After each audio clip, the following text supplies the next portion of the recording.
This is ACOFAE.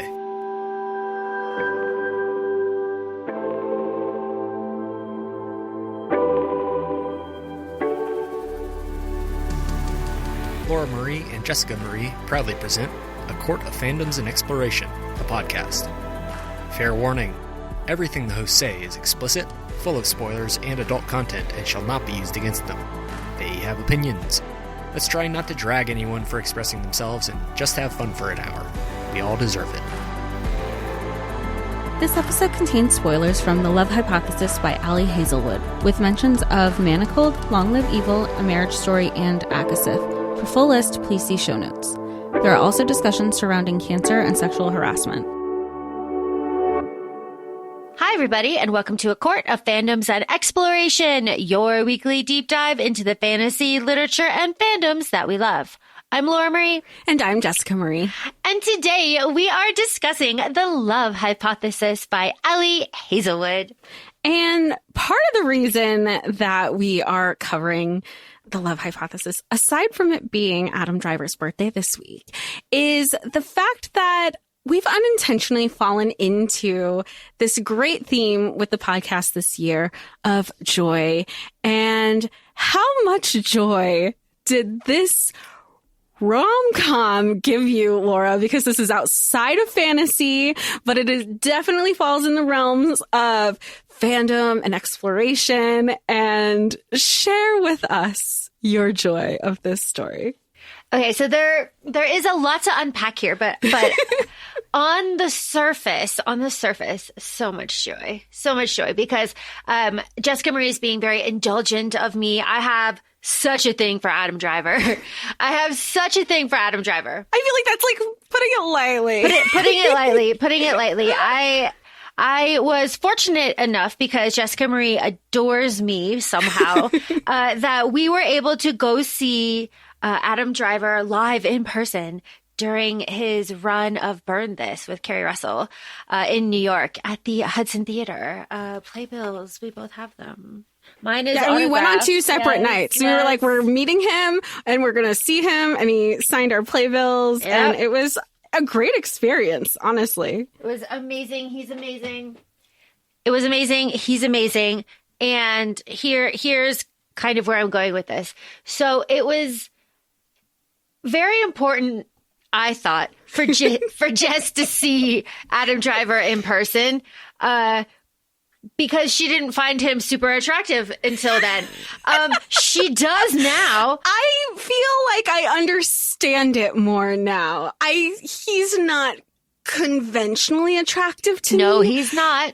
But I feel like every time I see him, I'm like, okay. And then when I, like, even in House of Gucci, I'm like, you're not that attractive. And then, like, you keep showing up on my screen. I'm like, okay, I see the appeal. I could see it. And that's every time. Because I never watched that 3-part trilogy of Star Wars that he was in until you were like, hey, it's go time. This is what I want for my birthday. Or I couldn't think of it. There was a movie that you really love where he plays the dad that has to do like the heist movie that he's in. Oh, that one. I loved him in that one. Jess, that movie is called Logan Lucky, and I love that movie. I love Adam Driver. I think, Jess, that you are neglecting a very important part in this conversation that you're having, and that is the sound that you made when Adam Driver's thighs appeared on stage. He's not conventionally attractive. Every time I see him, he gets a little hotter.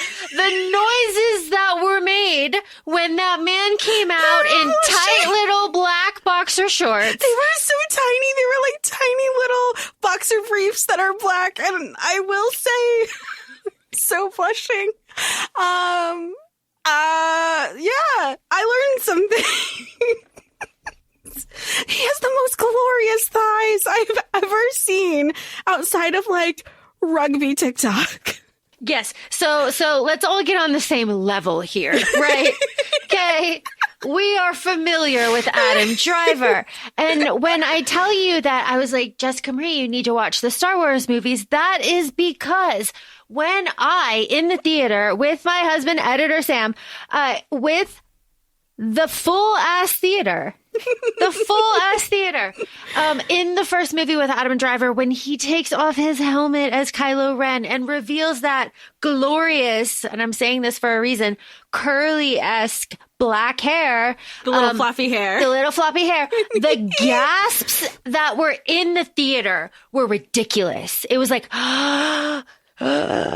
I mean, obviously it was me too. I like gripped Editor Sam's arm. I was like, and Editor Sam's looking at me like, oh God, here we go. But it was quite something to experience that in the theater. So all of this to say, that this book, The Love Hypothesis, is an act of love from Jessica Marie because we are able to cover this and bring me a little bit of joy there, full circle. But I do think it's important to talk about when you're not being completely indulgent to me, which I appreciate. Thank you. But it's important to talk about because The Love Hypothesis is a fan fiction that became a fan fiction that became a published novel that, I mean, obviously it was adapted and it was reworked. I mean, that's what has to happen for fan fictions to become published. But like this, the chain of events, because it's also from fan fiction to published work to being picked up for movie rights for a film adaptation. It was picked up in 2022, but it's currently still noted in pre-production. So like the course of events are there. Yeah, it's an incredible story. And it is going to be, I mean, knock on all the wood here, going to be the similar like trajectory, the same path as what's happening to our beloved fanfiction that we love so much here on ACOFAE. That is Manacled.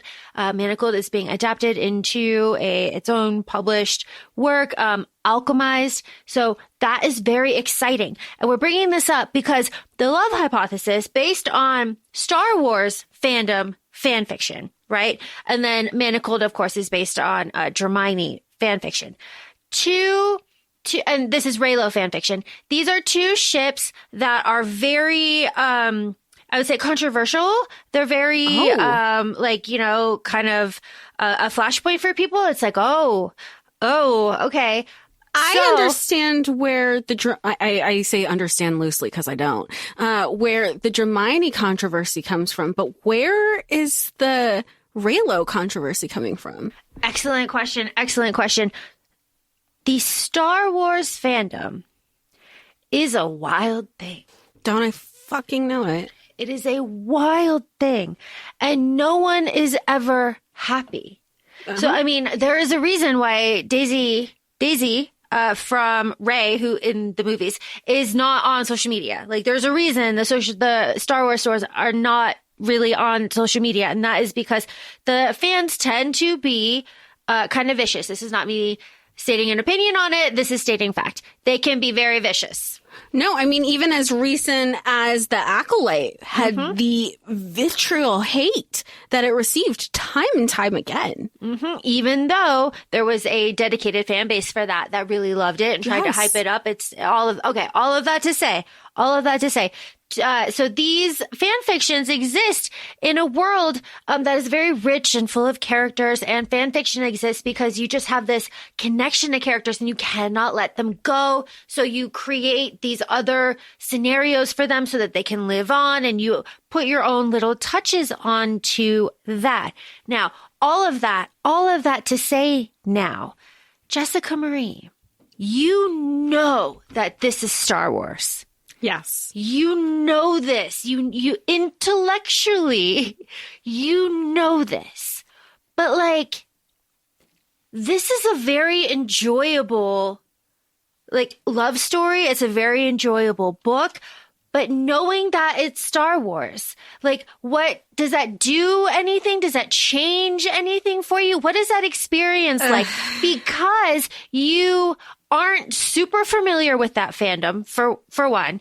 And two, it's kind of like touch and go with them also as well, because they can be very mean. So like, what was that like as like kind of a neutral Star Wars person, knowing that? This is just me being curious. Yeah, no, I think I had to definitely separate it. I've been vocal on the podcast and very kind words, that Star Wars has not been it for me. I have not, as much as I love a fandom. I want to be immersed into these worlds. I think there's who doesn't want to be part of such of a community, right? I've never had that opportunity with Star Wars, and the opportunities that I have had, have not been the most positive. That being said, I would never pick up Reylo fanfic. I think we were talking about that before we started recording. And it's not because it's a part of it's because it's like, oh, Star Wars. And it's not because I don't ship. I'm not well versed in it enough to follow the fanfic journey. Nor am I interested. Nothing against fanfic. That being said, I love Hermione. I'll eat it all up. So I think it's interesting to see where the conversation will go. It's the reworking of Reylo fanfic, just like we know Alchemized is the reworking of Hermione. So it's like, this is tapping in, just like Alchemized is going to tap into a whole different audience that isn't on board with Hermione. This tapped into a whole I mean, I was excited. I was giddy. I was reading it and I was like, I can't, like, even though we both read this through audio, we both read this twice actually to prepare for this episode. Even though I read this through audio, I still heard Adam's voice. I still pictured him. I imagined the scenarios. I was giddy because at one point, I was giddy for you. I was excited for you. You just kept texting. I'm kicking my feet. I'm giggling. Oh my God. Oh my God. And then I get to one of the parts that I was like, he is not pushing a truck in a parking lot at Stanford. And I was like, and you were like, let me have this. And I go, I am letting you have this. I was so excited for you. And I would text you moments that I would know that you probably giggled at, or I knew you were like, oh, she's dying at this part. And it brought me joy also, you know, that I knew you were so happy and how much you embraced it. Cause I was like, you were visualizing everything. And like, it's just so fun to kind of bask in your happiness. Well, and this is so silly too, right? Like this is a classic, like, meet cute kind of romance. Like this is full of tropes, but also kind of anti-tropes. There is one thing in here that I really love that was addressed. It was fantastic. I have to say that having been in the presence of Adam Driver, I think also helps a lot, just because it helped me not roll my eyes when she was like, and I looked up and up and up and up, because dude is huge. Yeah. Like he's huge. He is. I mean, and she's looking up at 5'8". Laura, you and I, we're 5'3", 5'4". And that man, and I was looking up and up and up. Yeah, that man is built like I can't, you know, what are we saying? He's built like a refrigerator. That man is thick. He is thick with muscle. And you can't you cannot push him around. You can't even say he's big like a refrigerator, because I think with A Marriage Story, they have a still of him standing in front of like a regular white refrigerator. He's a whole head taller than that. Let's give all of the listeners some information that they won't know what to do with. How big is his pinky finger? This is what I wanted to bring up during the scene. He has a size 9 pinky finger. We know that was disclosed from the House of Gucci movie. And as anybody knows, like, I'm a huge Gaga fan. So like everything about that movie, I was like, gimme. And Laura is a huge Adam Driver fan. So when we found out when we were wearing our respective Gaga and Adam Driver shirts. And we actually sent a picture to editor Sam when we found out. And he was like, oh God, you both are going to be insufferable. And of course we were. Look up how big a size 9 male. That's just his pinky. That's just his pinky. So when that spicy scene went down and he was not using his pinky, look, poor Olive. Knowing that with that information, I was like, girl, I bet you were wincing. Woo! Woo! So, do with that what you will. All right. The love hypothesis. We're not going to deep dive into this. It's a romance. Read it and fall in love, right? But just as scene. Yeah, end scene. And we're done. Thanks for listening. Jess, does this follow the pattern? It does. It does. I mean, you know what? I mean, most romances typically do. We get a prologue. Our female main character, Olive, she is a poor 23 and lonely. She's 23, lonely, poor broke grad student. In a wrap dress. You love that wrap dress. She is wearing her expired contact lenses and is blind. Her eyes are tearing up. Goes into the wrong bathroom. Who is there but Mr. Dr. Adam Carlsen? And she's just like, I'm blind. I can't see. Help me. But also don't. I'll be fine. This is their meet cute. She has no idea who he is, just a blurry figure because she's wearing expired contact lenses. And they have, I don't even want to say banter. They're just having cute conversation. And she goes on her way. Maybe I'll see you next year because I'm applying here for grad school. Now here we are almost 3 years in, and we go to chapter 1 where they have a follow-up meet cute to her, not necessarily to him. And she's like, I need to kiss you because my friends are watching and you just happen to be here. Yep. Fantastic stuff. I also liked the subplot, even though it's so silly. Like, nothing is serious. Like, we're not serious until the one thing that is serious. There's one serious thing. Everything else is not serious. This is part of the not serious part. But I liked how Olive is like, look, I've got this friend. And this friend means the world to me. And like, she wants to date this guy that I am not into. And she just doesn't think that I'm not into him anymore. So like, I am going to do the worst possible thing that I could do, because this is a romance book. We have to make the worst possible decision and then build up. I'm going to kiss a random person in the hallway when I see her coming because I lied about being on a date, that person being Dr. Adam Carlsen, who just happened to be there. And I like the implication at the end. She was like, what were you doing out here? He was like, I don't know. I think it's cute because he was obviously like waiting and like loitering for her, but that's cute. I want to say, before we go beyond this, I do think that it's icky that he is above her in the power structure. I do think that's icky. She's a grad student. He's a professor. I don't like that. I know that they're not breaking any rules. And I like that he speaks to the dean, and he says he speaks to the dean, and he says like it's fine, but I can't do this, and this. Like, I like that it's all out in the open and everybody knows. I like all of that. Okay, fine.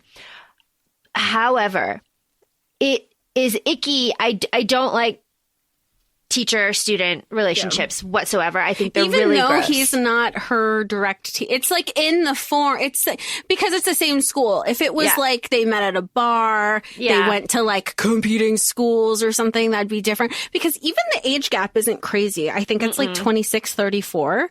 So like, that's, I mean, granted, who we were at 26 and who we are at 34 are still very different people, at least in like our cases. But I wasn't even like thrown off by the age gap. And I say that loosely. I think it's the power dynamics. And he repeats that. Yeah. Also, did she not know? Like, I think that's clarified. She realizes who he is. Yeah. And it's addressed, and like everything's like above board, and like I get it. However, to be a teacher, you have to go through a lot of training that says don't fuck your students. A lot of it over and over again. It's like the number one thing. Don't fuck your students. There's a lot of things you can do, but you can't. Don't fuck your students. So like, just knowing that all of these teachers have that drilled into their head. I mean, but that's not the only I know. Professor-student dynamic in this book either. I know, which is also weird. It's just a little weird. That being said, I enjoy the fuck out of this book. It was very fun. Like, I get it. I understand. And their power dynamic is part of the plot, and what makes the plot like really drive forward when the bad thing like really, really happens. So like, It's all there for a reason, and I understand it. Just on the surface, it's a little icky. It's a little icky on the surface. But knowing that, but here's the other thing, like he knew their power dynamic when they met and she didn't, which is also a little bit icky. Not to like harp on that. Okay. All right. Whatever. Let's fall in love. We're kissing Adam. We're kissing Adam because we are a good friend and we need Anne to Such think a good that friend. we're on a We'll date. take We're one such a for good the friend. team. We'll take one for the team and kiss like the hottest guy ever. I like this. Adam is flustered. He's like, "Did you just kiss me? Oh my God." And he brings up Title IX, which was fun because like I'm very familiar with Title IX, as every, buddy really kind of should be. And to see it in a book like this was like, yeah, you know what? That is actually, I like that. Here's the thing.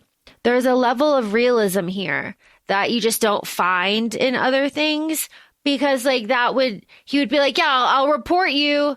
But the inclusion of like, I'll report you to the Title IX coordinator just is an extra detail that somebody was actually in this setting and like knows that there is a Title IX coordinator and it's not just throwing. Yeah. You're not just like, arbitrarily throwing out titles and stuff and being like, I'm going to call my supervisor and, it's nice. It's just these little details that are kind of nice. Kind of like when Olive is like, "Oh my God, thank you for kissing me. Bye. Don't report me. Bye." And runs away. Don't report me. Bye. I love that. Well, and I think that's a testament to Allie Hazelwood. And she mentions it in her author's note about that this is her background. STEM is her background. She is immersed in it prior to being an author. And I think that also is added into the story when she's talking about, there's plots and there's mini plots and Olive going through the research grant and reaching out to professors and asking, well, don't you have money? And he goes, well, I lost money from this one sponsor, and I have money from another. But like the grant proposals, the time consumption, every time they were, and I know that this was set in Boston, during the science conference. Obviously, I thought of our science conference experience going to New Orleans, and they were talking about the posters. And I know the depth of the poster they were like the poster conversations and the presentations and the loss of the tubes. And I was like, I know this because we're familiar and we are just kind of like, we are very familiar with this setting. But to see it written out made it that much more fun.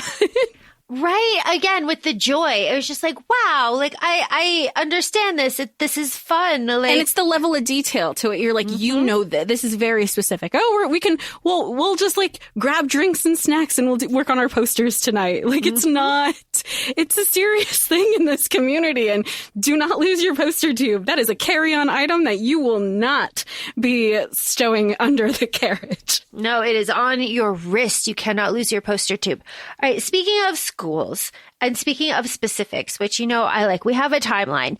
We have 2 weeks until Mr. Tom at Harvard comes and meets with his mysterious collaborator at Stanford, who could that be, and wants to talk to Olive because Olive is doing here, trigger warning, cancer research. Now, we are going to talk about the trigger warnings and author's notes and bonus chapters at the end of the episode, so wait for that.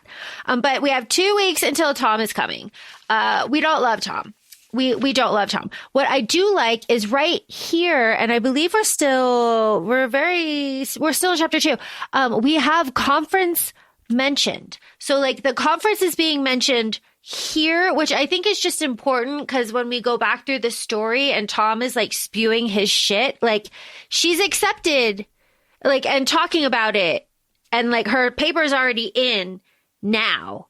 So like, and this is before the fake dating trope starts. And that's what I picked up the second read that I didn't, because, I was coasting with the first one, but the second read is where I really picked that up. I was like, wait, she's already, she had even emailed Tom prior to the whole fake dating agreement. She truly did not know. Yep. None of it. And none of it was connected. None of it. So that just goes to show some people really can just find the thing and really get and hurt you. People.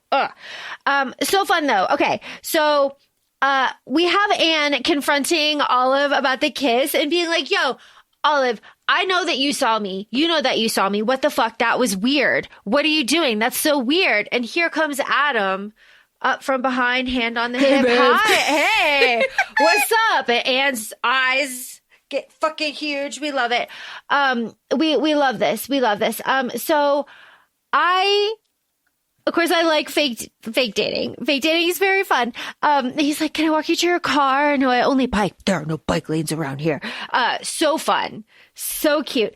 And I like that he kind of like showed up and like read the situation and inserted himself. No, just knowing big man. Yep. Just knowing how down bad he is for Olive, like even now, is really, really, really fun. Of course, we know that gossip spreads everywhere. So eventually everybody's going to know. The roommates are kind of mad. The students are kind of like not like her other peers are kind of like treating her a little bit differently. It's like kind of weird. But then we have the contract because every fake dating has a contract. I love a fake dating trope. It's so fun. We have the contract where she insists they can't have sex. And I think he's also like, why is that even a thing? But sure. Sure. I thought that was assumed. But like with any fake dating trope, it is mutually beneficial for both parties. He is, his grants are being withheld from the university. The university is thinking that he's going to jump ship. And he goes, look, if I have a long-term girlfriend, they might think that there's some stability there. They'll release my funds for the research that I'm conducting. And then I can go ahead and take my money and run. And she's like, I'm just trying to be this friend to my friend. I want her. She's always been there for me. I want her to know that it's okay to go out into the world and date. And he's like, and then he's like, and I'll buy you coffee. And you know what I really appreciate, Dr. Ali Hazelwood? I really appreciate that Olive wasn't too high and mighty on her horse to be like, no, I can't accept my Starbucks coffee unicorn frappuccino that I forgot existed at one point and some croissants. No, she was very much like, let me get a couple meals for like 3 days at a time. I really like that. It's that frustration that some people have in the billionaire trope where everyone lets their pride get in the way. No, take the billionaire for what they're worth.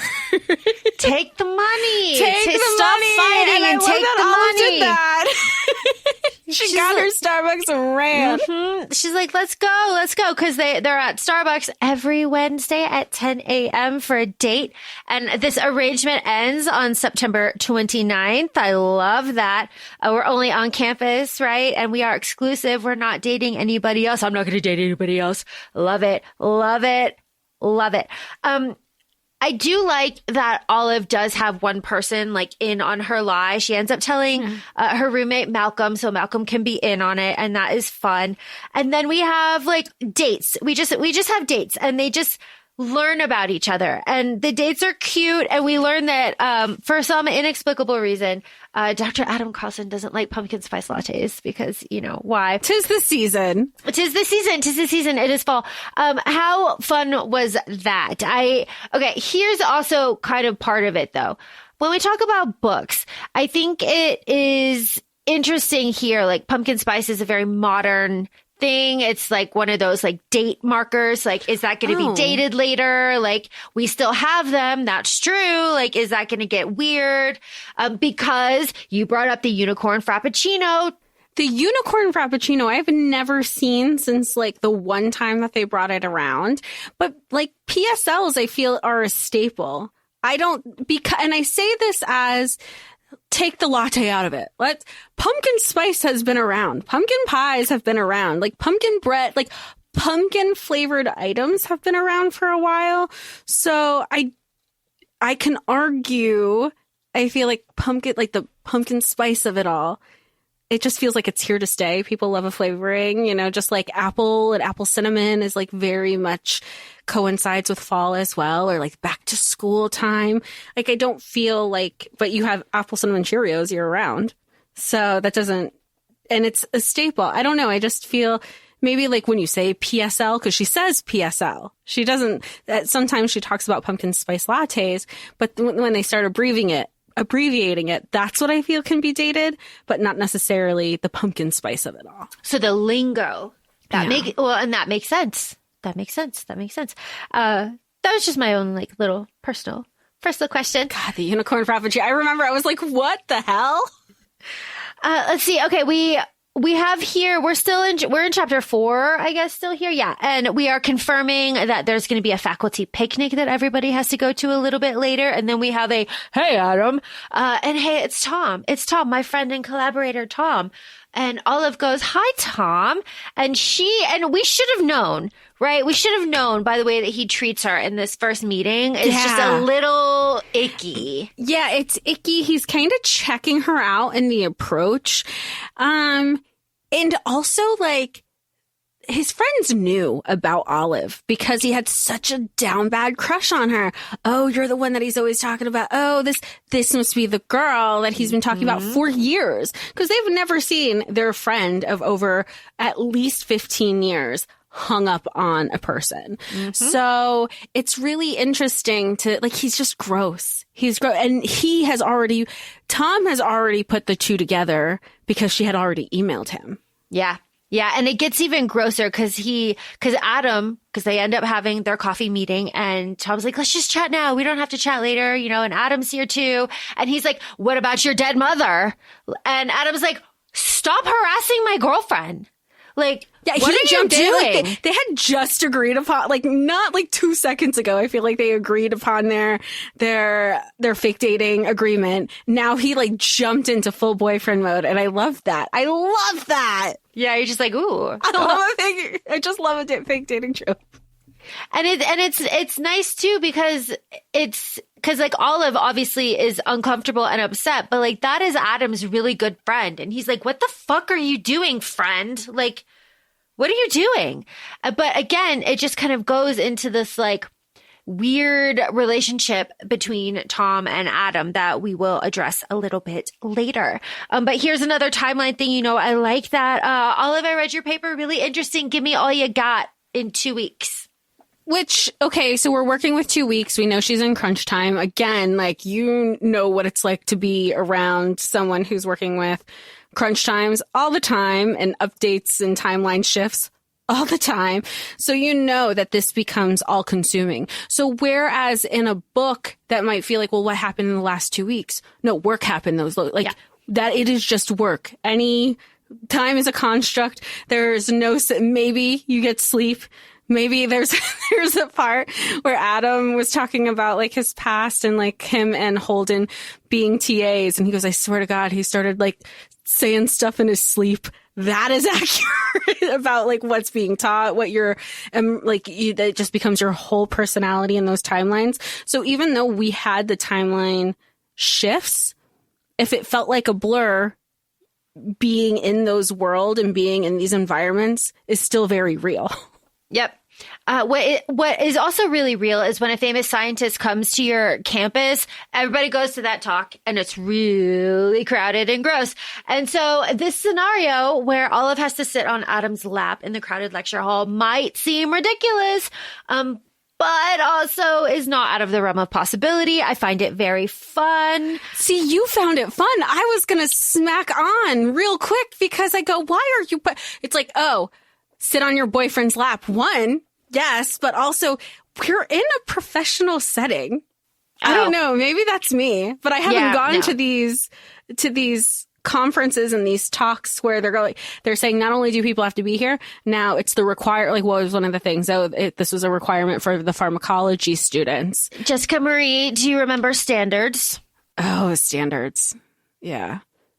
And cultural credit, like at the part at the end, like all the seniors trying to cram in their cultural credits. Yeah. Standards. Oh, standards. There you go. Yeah, but you know my favorite one, our alcohol standard. But that's the vibe. Right. So put that in your head. Doesn't that make a little more sense? Yeah. Yeah. Because it's also hot and like gross, but like you have to pay attention. But then halfway through, be there. Yeah, you're nodding off, and they just drone on and on. Well, and what does she say? Like it's like stuff that she was like, I've already read all his shit. Yeah. This just is boring. have to be here. I know. And he was like, same. I actually wrote some of the shit that I know what he's talking about. Yep. So I get it. And she's like, just ask him a question so we can be done with this. Yep. None of this matters though, because we have to have a stalled car, and we have got to have Adam in his outfit. Black Henley. I love a Henley. Go push that truck up a goddamn hill. Thank you. Thank you for this scene. Adam Driver has the opportunity to do the funniest thing in the world and appear as himself in this goddamn movie. But I would like to see him push this car up a hill. I like how On is like, yeah, go kiss your boyfriend. Go kiss your boyfriend. Thank you for saving the day. Kiss him. Have us hold up more traffic. Like, On, you are not thinking. No. I was going to smack her. It's like, nope, but it's, I like it though. That's fine. That's fine. He's sweaty. She says he's sweaty. There's like descriptions of it. It's very fun. Well, leading up into the kiss is even awkward. She's like, do I hug you? I don't think you want to hug me. And they're like still being awkward because it's so forced on this. And I feel like... Again, it's because he's so down bad for him. Because if somebody kept coming up to me, my friend says I have to kiss you. My friend says I need to sit on your lap. My friend, at first I'd be like, your friend, right? Your friend wants you. Are you sure? You could just say it's you. But maybe that's just how I would flirt. I mean, you could say it's you. It's okay. Say it's you. It's just fine. It's very fun. It's like, see you at the picnic. Okay, bye. And I like though that from all of his perspective, it's all very awkward. But later when they're talking from On's perspective, she's like, you guys couldn't stop staring at each other. You guys were like, he's like, you're so down bad for each other. Everybody saw it when you had to like go kiss him at the truck. Like there was only the two of you there. Like everybody saw it. It was like, it was funny. Just that perspective. Like sometimes you're just like in your own head so much. Like the outside perspective is like, you were smooth as hell. Which is like, hey, fun. Super fun. Not super fun is Greg yelling at Olive because he's mad at Adam. But again, I like that this is in here because this is a real thing that women have to deal with, like the repercussions of like the men in their life and how that impacts them, even though they don't have fuck all to do with it. It's like, but you're there. So like, you obviously talk to him, right? Like, you know, right? It's like, actually. Yeah. And if you're going to be dating him, why aren't you doing a service for man? Like, how can your relationship be beneficial to me? Mm-hmm. Like, it's so, and to be mad about it too. And she even said, she goes, don't put your issues on me. You need to go take a walk because I'm not going to take this personal. But then she does take it personal. Yeah. She does. And then she ends up telling Adam to fuck off through text message. And like, kind of like weirdly, because she's like, you could be nicer. And he's telling her like, no, I don't actually. Like, I have very clear cut reasons of why I'm doing what I'm doing. And you don't like my teaching method, but like, you're not in my lab. So like, no.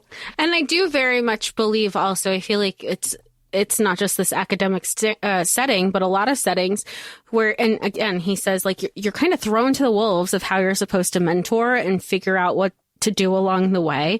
This is how I'm doing it. And again, with additional context. And he's like, and I'm doing it with the context of what I'm doing it with the context of what I wish didn't happen to me. Mm-hmm. Yep. Which again, little details. I really like that. Whereas you have the other, it's like, you know, when you get choices and you have Tom who's using the way that he has, how it was expected and how he was treated through this. Yep. It's interesting. There's a lot more going on like under the surface than just like a love story. It's fun. Yeah. And it's like, and I was thinking about this, it's the academic politics. It's all everything. It's all the, who do you know? What's the connection? Where's the money? Yes. Mm-hmm. It's good shit. Let's go to the picnic and slather Adam Carlsen in sunscreen. This is another one. I was going to punch on. I know she's a good friend, and she's probably just trying to be like, my friend hasn't been in a relationship for so long. I don't want her to think that she can't be this person. Like, she could totally be PDA with her boyfriend in front of me.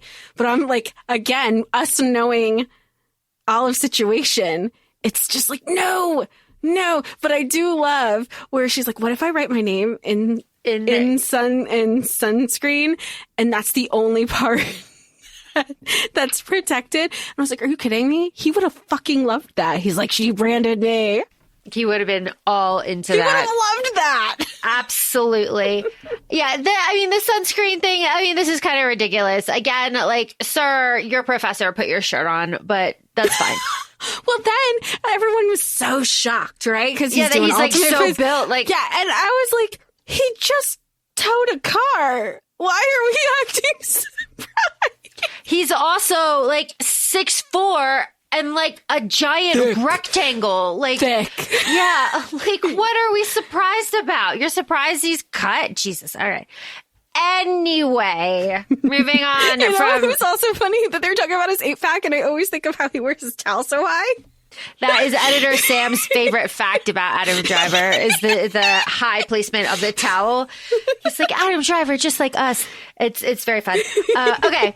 Where are we? We are in the break room. Olive wants chips. She has to settle for chocolate, but she turns around. Boo! Adam has the chips. Of course he does. Of course he does. Of course they does. Of course he does. They have a little bonding moment in the dark break room. It's very sweet. We find out, I'm only mentioning this because it's cute later, that Adam hates chocolate. This is But cute. he never forgets that she loves it. Yeah, so that's cute later. And then Jeremy interrupts him, Jeremy being the friend that On is dating. He's kind of like the whole thing. And Olive is kind of like, you know what, Adam, like, can you be just like a little bit nicer, just like in general to people? And again, he's like, no, not really.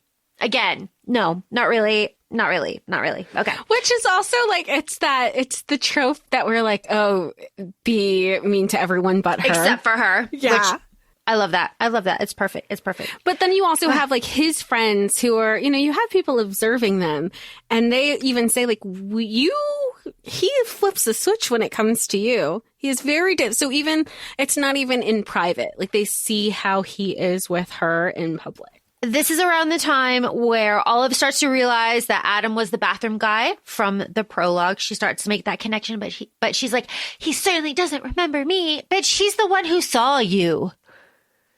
Yeah. He saw you with functioning eyes. He would have said something if he did. He doesn't remember. He was just playing like, he's like, and he says, he goes, I thought that's what you wanted. Yeah. You didn't say anything. That's him being a dum-dum, because he goes, oh, of course you wouldn't have recognized me. You couldn't see. Like, that was him letting his rose-covered glasses kind of, he wasn't thinking with his science brain there. Poor guy. He's afraid of needles. We have the Flucella scene. Very cute. Very cute. Meanwhile, the report is sent to Tom, and Tom accepts her into his lab in Boston to go to Harvard for next year. Excellent. On walks in on Olive texting with Adam because he's like, my arm hurts. And On is like, oh my God, you are in love. And then we have the really cute scene with Malcolm, where she's like, oh my God, Malcolm, I need to talk to you right now. Oh my God, I'm in love. And if I tell him, he'll leave, because part of Olive's trauma is that like everyone that she cares about eventually like leaves her in some way or another. And she's like spewing all of this to Malcolm in Starbucks, and Adam hears part of it because he's behind her. And here begins the miscommunication trope. But it's not a terrible miscommunication. The way it is, where you have miscommunication tropes lead to third act breakups, which they kind of do here, but it was more along the lines of Olive does it with a broken heart, right? She pushes through it. She thinks what she's doing is better for him. But then when she takes the emotion out of it and she's like, okay, I have to put that aside. I have to do logic. I have to do this, that, the other thing. They address the problem, and they address the problem together. And I really appreciate that. But I also have a question of like, if that if she didn't happen to have the evidence, would it have gone that far? Like, would there be, it would have been a he said, she said case. It would have been, yeah. It would have been, but I don't know. I don't know. I don't know. This is all very interesting. This is why we have technology and tropes where you're not good at it for this reason. For this reason. But the miscommunication trope starts where he hears her talking about how she's in love with him. Mm-hmm. However, he only hears the pronoun him. So she throws out a different name. Yep. And he's like, oh, knife to heart. Okay.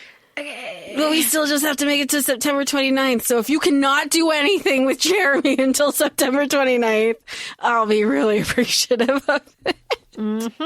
Mm-hmm. And also Adam's fucking off. He's going to Boston to be with Holden, and to be with Tom to take meetings and things. And we are introduced here to Dr. Rodriguez, who's Adam's like BFF, and he hates Tom. And Holden and Olive have a little bit of a relationship where a little bit later, Holden is like, yo, he adores you. He has adored you for years. And Olive is like, couldn't be me. Yeah, she was like, years. I haven't known him for years. I've known him for a month. And for she's like a month. He's like, okay. But he's also like, watch your background, Tom, and watch and watch Adam's background, Tom, too. It's like, woo, why would that be? Because Holden doesn't know that they're fake dating. Where Olive told Malcolm about the fake dating, Adam didn't tell his friends about the fake dating. So Holden was very much like, you're in our circles now. You're dating my best friend. I need you to watch his back, too. Like, that's going to be your role when it comes to him. Because I like that Tom is like, and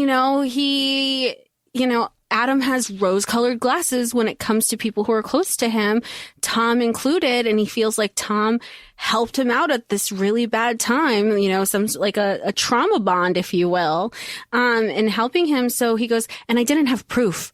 All I have is a gut feeling. And I gotta tell you, Laura, I know you'll agree with me. When you have that gut feeling and nobody believes you and you're like, fuck, like I know I'm not crazy. And then when finally it was like, somebody is aha, and you're like, yes, I knew it. Nobody believed me. This is so, Alexa play Dashboard Confessional vindicated. Yes. Oh my gosh. It is nice though, because it does make me think that like Holden would immediately have backed up Olive, like no matter what, because he had that feeling. He'd be like, yes, all right. Yeah, without the evidence. Because even without the evidence, like I think that was kind of, and then every time he opened up about, Adam opened up about Tom, and knowing that if he didn't believe his best friend of his whole life without evidence, I can see where Olive is like, Tom's right. Why would he believe me? He just met me and I don't have evidence. And he didn't believe his best friend of 20 plus years and he didn't have evidence. Right. It's good. It's good stuff. Also very good is that Olive is accepted to give a talk at the conference in Boston, and she must carry herself with the confidence of a mediocre white man. Love it. We love it. We also love that An and Malcolm are enabling the one bed trope because they're like, yo, we just figured you'd stay with your boyfriend at the conference, and that way we don't have to pay, and we'll stay with our significant others too, gang, right? And Olive is like, right. And then she's like, Adam. And he's like, you can stay with me. There's 2 beds. She's like, there's only going to be 1. He's like, I can show you the thing. There's 2. They get there. There's 2. That threw me off. I texted you because I knew you knew where I was in the book, because I was like, woo, one bed trope. And not far after that text, I go, there's 2 beds. What do you mean there's 2 beds? There were supposed to be 2 beds. There are 2 beds. And before this, Adam opens up a little bit about his abusive grad school experience and how Tom like really saved him, which again is just kind of cementing these feelings that like, wow, okay. Tom is very important to Adam. It's like he really helped him up when he was very low, all of this stuff.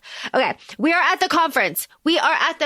Hey, Jessica Marie, we are back in our wrap dress from a couple years ago, except now it's too short. It's too short now. It's probably not. She's like, I think I put it in the dryer. And I'm like, you know what? There was a time or two where I thought I put a shirt in the dryer and I thought it shrank. It did not shrink. You're like, oh, we got a little something, snug, you know? I am only going to stand up for Olive and say that I'm sure it was not too short just because of what Tom says to her later. Fuck him. So I am sure that this I don't think it was inappropriate. Yeah, no, I don't think sure it was inappropriate. Fine. I think she probably is more on the conservative side of things. Like sometimes what I'll wear to work, I'm like, I don't feel... Like I have big boobs. I know I have to cover up more than like a coworker who could wear the same exact top I was going to wear. And it doesn't look as provocative on her because she's not carrying what I'm carrying, you know? Mm-hmm. And so in my head, I'm probably thinking like she's just probably used to skewing on the more conservative side of dressing. And this is just snugger than she preferred. Also, she's bad at makeup. Okay, I recently saw a TikTok that I have shared with Jessica Marie. We'll put it in show notes if it's still there. It is fantastic. It is talking about how you can tell the age of a contemporary writer based on what they put their main character in. And it is always going to be a wrap dress if they are, what was it, over 40?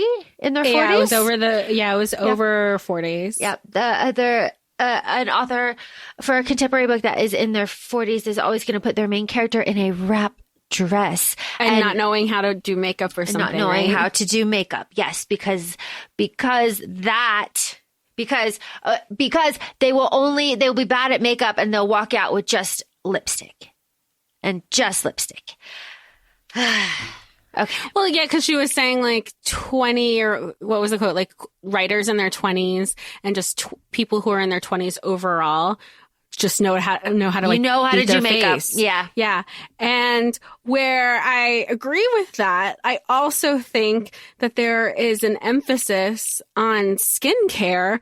So like, I'm not a writer, but I think I always love a lipstick. Even in my 20s, in my 30s, I'll love a lipstick forever. It is the most low maintenance thing you can do to look put together. And you can follow that with any beauty influencer, especially if you get your right color red. You can look put together so quickly. You're not wearing red at a science conference. No, that's true. You're not wearing red at a science conference. You're putting on a gloss if you're lucky. You're putting on a gloss or chapstick because you have to speak. Like, yeah. That, you know, this is where this is also like a setting. Like this is a setting, you know? Yep. This is where we're at. So we're in our wrap dress. We're bad at makeup. We have mascara on. This is what it is. Adam shows up in the room. He is the keynote speaker. He can't go to her talk. He looked at her slides. He says that she's prepared. I will record my talk for you, Adam, so that you can come and you can listen to it after the fact, because I have to record it for my advisor as well. And here we have Tom showing up to the talk, hand on shoulder. So weird.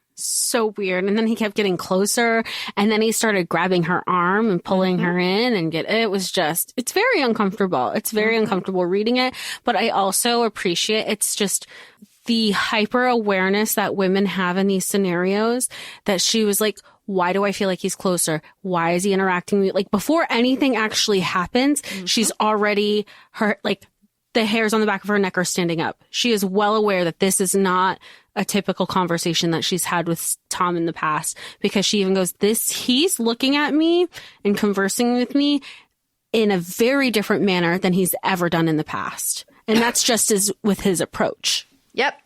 The talk goes well and Olive goes to cool off a bit. Recording still going, and then we have the scene. This is the gross scene. Can't wait to work with you next year. Oh, because I have what you need, right? Gross. Yeah, I want to talk about the power imbalance. This is exactly it. Trigger warning. This is very much like sexual assault. You know. He tries to kiss her. He grabs her. He goes, "Oh well, this is just a preview of what it's going to be just a preview." Next Could year. you? That would. And then it's again. I know some people can be so quick to be like, oh, if somebody did that to me, I would punch him in the face. She's in an academic setting. There is a power imbalance happening. And a lot of times you learn to placate towards a man's emotion for safety, because you don't know if he's because you're alone. Obviously he's not acting this way because there's people around, and he's already demonstrated that he is physically hurting you by just having his hand on your arm, by grabbing it tighter. So now you're like, okay, there is a physical imbalance happening here too. So you're trying to remain calm while not even necessarily trying to read the situation. You know what the situation is at this point, and now it's about self-preservation. So as much as there are so many people who might have that great, physical response, there's different levels of responses to be in self-preservation mode. And I think it's important to note that. Yep. I think it's important to note that this insult would actually kill our Capricorn selves. You're not good. You're mediocre. Yeah. No. Capricorn and Virgo. Tell me I'm mediocre. Now I'm going to prove to you why I'm not. Ooh, my God. Your work is useless, derivative. All you do is stutter. Everybody is just kissing Adam's ass. That's why I accepted you. Oh, he won't believe you. I'm his oldest friend. I'm actually a good scientist. I'm doing this. I just want to hurt Adam a little bit, knock him down a peg. Oh, BT dubs. I can replicate all of your shit. I have all of your things. Because I was thinking about that when you go to send your material. I know there are times where they can watermark your name on the documents and on the PDFs that are being sent, but that doesn't take away that you could still read through everything. Yeah. And now again, where we later find out that Tom and Adam's mentor, or Adam and Holden's mentor, who also was Tom's, did the same thing to Adam and Holden's findings. Of course, there's absolute academic ethic misconduct going on. And who's to say how long it's been going on? Because essentially, that mentor, created his protege with Tom, because he handed the lab over. He's like, he just has to keep it running. Yep. He doesn't have to do anything. He doesn't have to put any work into this. And imagine how far back that goes. Okay. Moving on. We are running away crying to our room, obviously. Obviously, Olive is running away crying to her room. Adam arrives. What happened? He was already there, wasn't he? Because she's like, I thought he would still be at this other thing. He comes in, she's crying a little bit, and then he comes in. He was already there when she was crying. Goes, okay. What happened? Essentially, it's a who did this to you? Yeah, it's a great who did this to you, because I love also that he's like, what happened? Holding her face, cuffing her cheek, rubbing her cheek with his thumb. It's so good. It's so good. And I love how we're still on this pretense of oh, he just sees me as a friend. This is just, oh my God. He could never want me. I'm nobody. He could never want me. I'm just, he's him and I'm me. Yeah, that's the only thing that's really unbelievable. I think it's just Olive, you're awesome. Everybody else and everyone's telling you you're awesome. Yeah. All right. Olive says, I heard people talking about me and they were very mean. And Adam goes, give me their fucking names. Oh, I love it. I was like, that's what I want. We're going to take, Let's go. He was ready. He's you know what? And he tries to be humble about who he is and how much oomph he has in the community. Cause he's like, oh, it's just on the keynote. I'm probably the last on their list. He plays it down. The second Olive is hurt, he goes, I know my name. I know the weight I carry. I want names. They're never going to work here again. Let's go. I fucking love it. It's so good. Olive, though, just wants a distraction like we do. They go for cheap sushi. It's very sweet. He carries her back into the room. Have you ever done her PJs? No. The moving sushi? There is one that opened relatively close to me here, and I have not gone yet. But I think it'd be very fun, albeit a little stressful. Yeah. But I think that's part of it. Trying to get... Yeah. I think that's part of it, my sushi. Yeah. Olive forgets her PJs.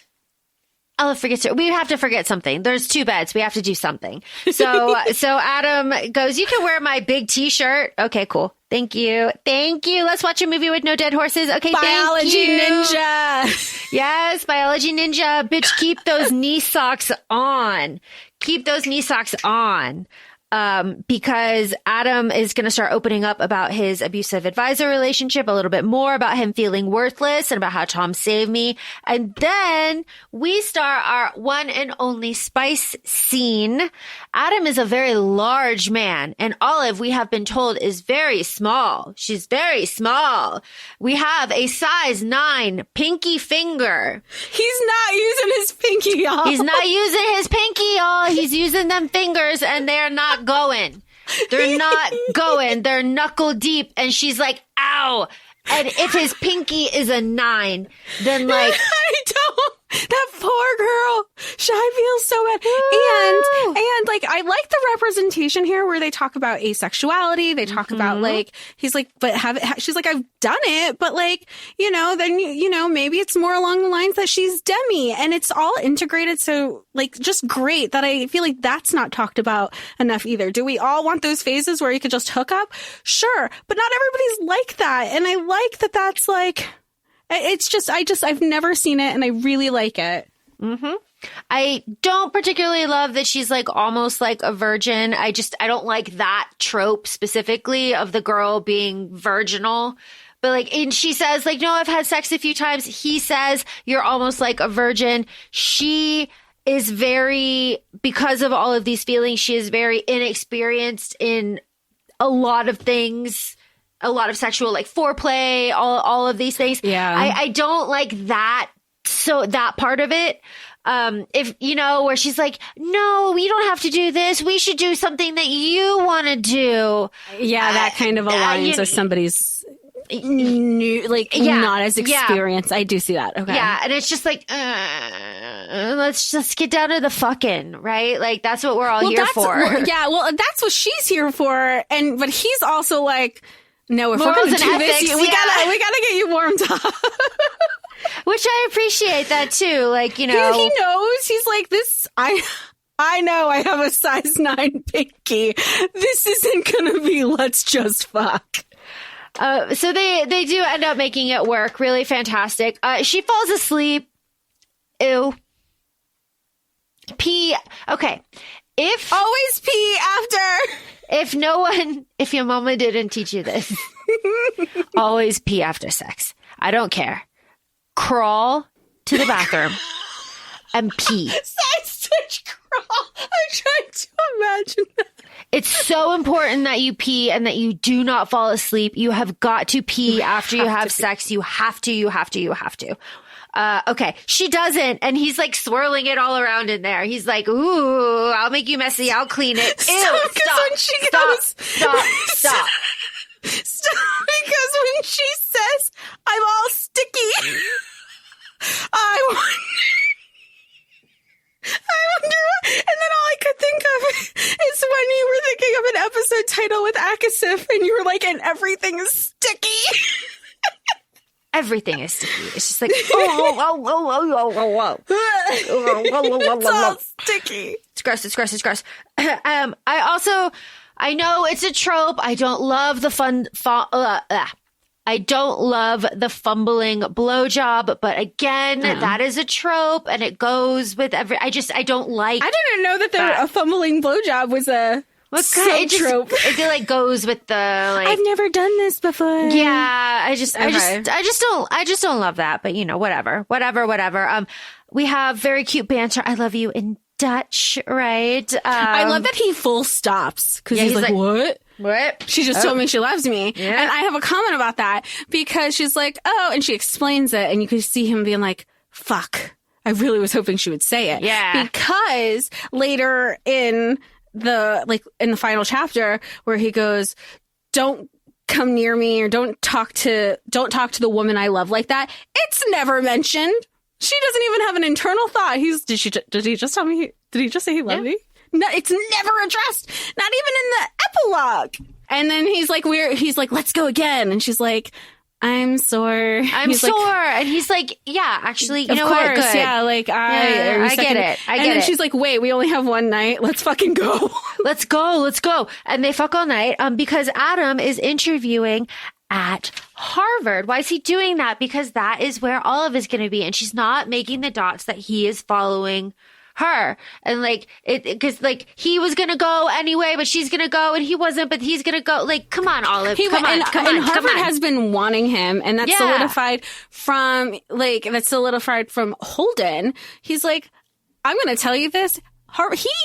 You know this man. You know how sought after he is in our science community.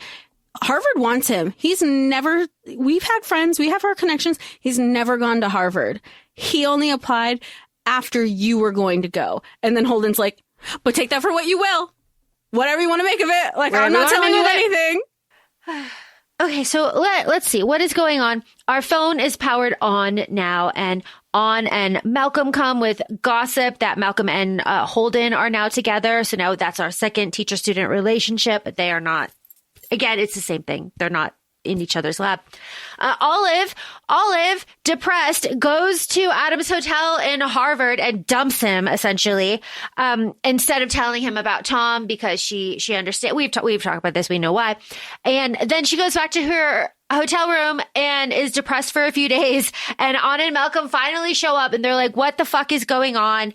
And this is where they learn everything. They hear everything. I also like this is where Malcolm is like, I can't do this anymore. Yeah. Tell our friend what's happening. And she's like, what are you guys talking about? And she's like, she's down bad. She was fake dating this whole time. She couldn't tell you because you wanted to have her love life without her giving this permission.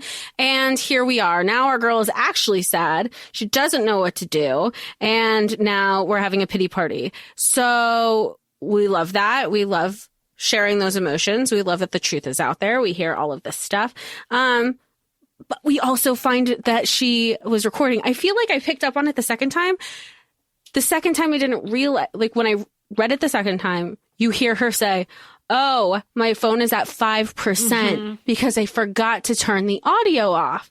I didn't remember that the first time. So when I heard it the second time, I was like, oh, I would have picked it up there. If you didn't pick it up when she was talking about recording this thing, because I feel like if that part wasn't put in there, you would automatically think it was turned off after the presentation. Yeah. But once that was there, and then you find out about the sexual harassment, then that made more sense. Yeah.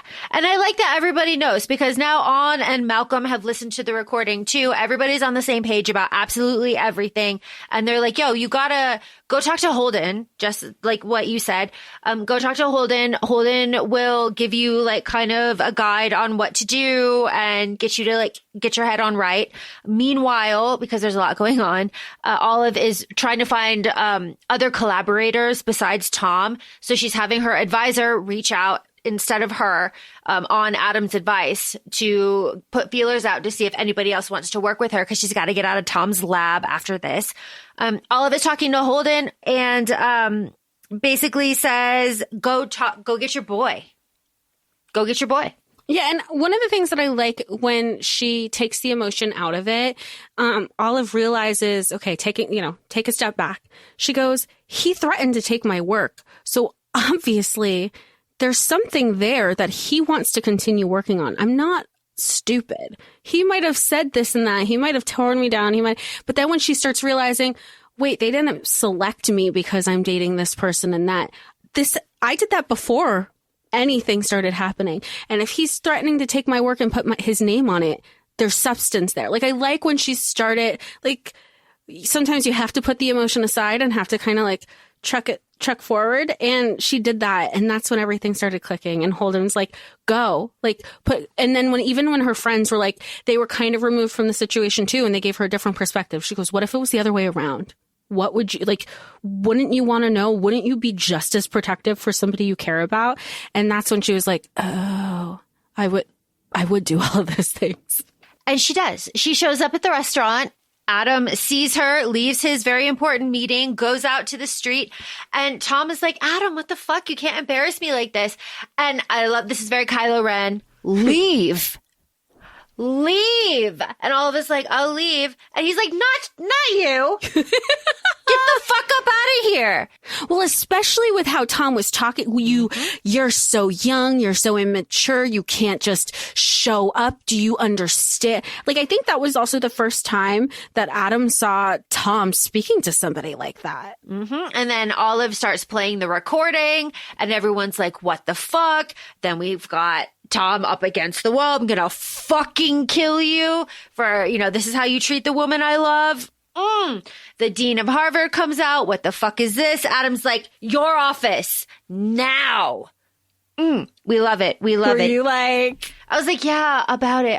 Cause he's using the force. About it. And then, end scene. And then we have Olive. Olive's got 4 new collaborators. We love it. We're at the airport. We're joking. Double dates. Yes. Yes. This is a confirmation of, Adam being the bathroom dude because Holden is just like, hey, yeah, obviously. Very cute stuff there.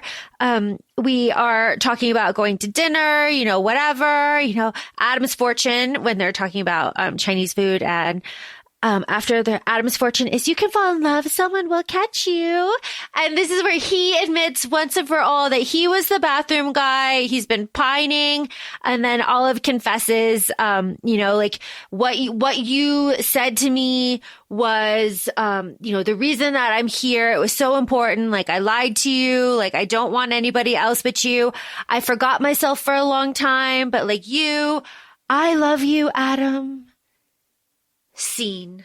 It's very cute. It's very cute. It's very cute. It's very cute. And the epilogue is just them recreating their first kiss, and they've been together for a year, and she's going to be working in Berkeley soon, and they are very happy. Can I kiss you, Dr. Carlsen? And that is the end. There's a bonus chapter with the sex scene and his perspective. Yeah, and kind of like little pocket moments leading up into that. And again, how down bad, like, and she'll go to Harvard and then she'll be away from Jeremy. And then like, I'll be there waiting and ready for her when she's ready. I mean, it's very cute. It's very great. Interesting that we get a bonus chapter in an audio format. Neither of us read this book when it first came out, so I'm not sure if the bonus chapter was always there. But also at the end of this book, we get the author's note in audio format, which is interesting because I feel like you never really hear. I won't say never. I feel like we've heard it in a couple.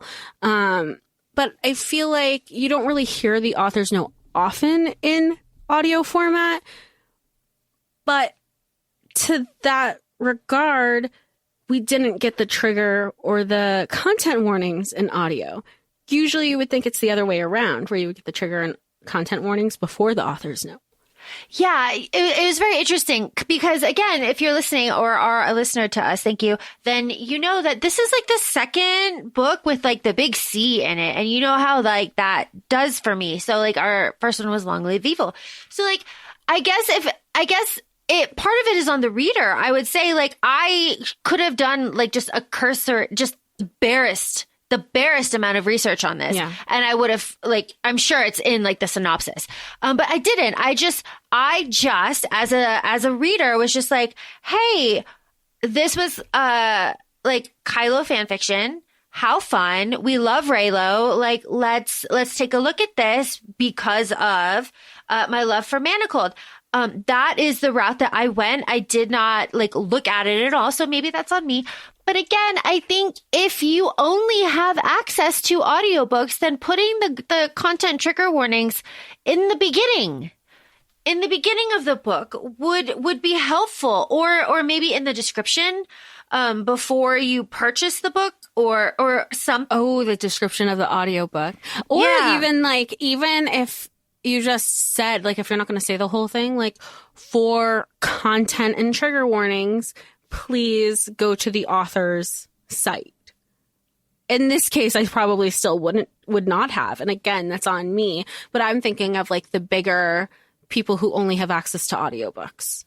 I am reading right now the summary on the audiobook, and there is no hint of cancer. It is just big science labs. And we say this as of recording November 3rd, and this episode comes out November 18th.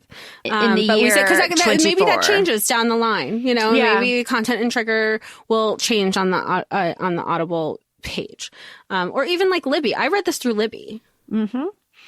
And I'm looking more on just like tags, and all of it is like fake relationship, feel good, heartfelt, witty, contemporary, comedy. No loss of even if it was like loss of a parent. Yeah, there isn't anything like that. And I'm looking again at like highly rated by listeners for STEM setting and engaging vocal performances, engaging storyline. There's nothing. So that is interesting then. So if you're only relying on audiobooks, then there has to be some way to like vet and screen these things so that you don't have surprises like that, because that's just an accessibility issue. So if that exists, please let me know.